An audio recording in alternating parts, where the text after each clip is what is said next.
But thanks be to God, which giveth us the victory through our Lord Jesus Christ. 1 Corinthians 15:57. That was the Bible verse that was on my grandfather's obituary. My grandfather passed away a week ago. He was 84 years old, almost 85. He was a very well known Primitive Baptist preacher. We couldn't go anywhere within the church that somebody didn't recognize my name from my grandfather. He was just very well known, and as a child, and even now, I was always amazed at how many people knew him.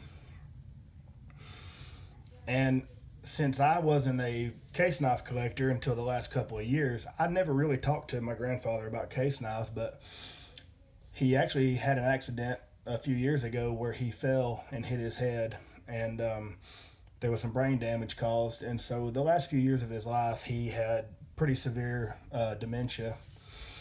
And so, being that he was already had his accident by the time I started really getting into case knives, it never got talked about.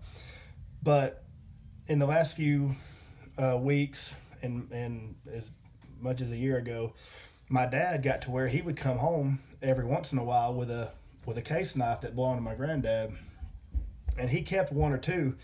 But knowing that I had really gotten an interest in case knives, he gave me some. And right after my grandfather passed away, my grandmother gave my dad this knife. And my dad called me and he said, "Hey, I've got a knife of dad's that I want to give you." And I said, "Okay." And it's bittersweet, but I said, "Okay, that's nice." And so when he brought me this, I had no idea how special this would be. As you can see, this is a Shepherd Hills exclusive. It comes in this nice box. You've got the little WR Case and Son sleeve, and then you've got the little velvet box right here. And when I opened this up, I didn't know what was in it because I didn't even take the time to read the back side of the box. But I opened it up, and being a preacher and all, when I saw this knife, it really hit hard. But this knife here, as you can see now, is a tiny case Stockman. But this knife has the little cross on it, like you can see there. This is a smooth chestnut bone handle.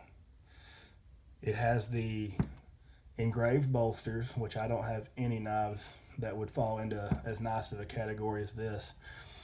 Both sides engraved, and it's even serialized number 62.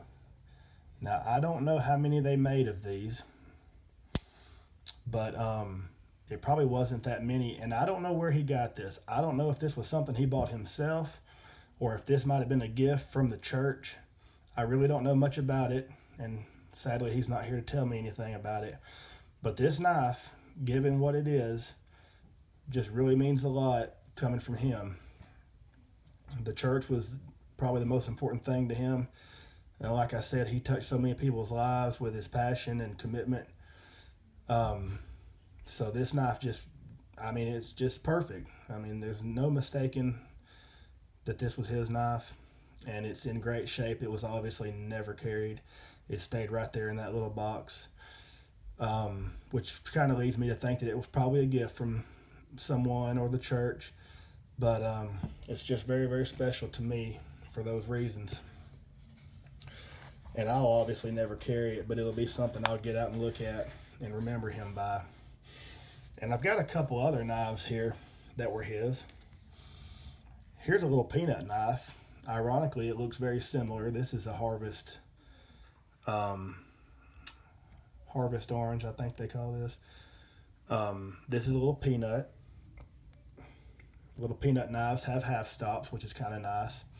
They're small, which would be the kind of knife you'd expect a preacher to carry in his slacks, dress pants.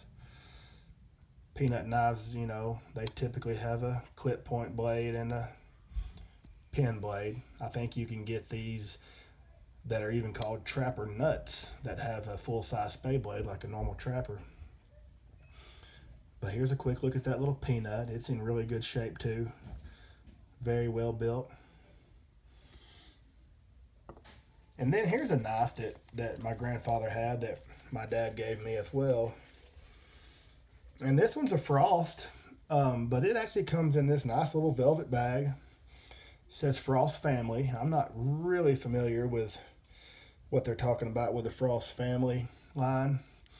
But here's about a medium toothpick. It's much larger than Case's tiny toothpick, which a lot of people are familiar with. But this is about a medium. It's got a blade etch, and it's hard to read, but it says quality. I can't even hardly read it. It's not going to focus. Quality. I don't know. That's hard to read. Maybe I'll put that in the description, but it's really hard to make out. But this is just a nice little red bone Frost knife. It's got the shield here, which matches the Frost family. I guess it's like a family crest.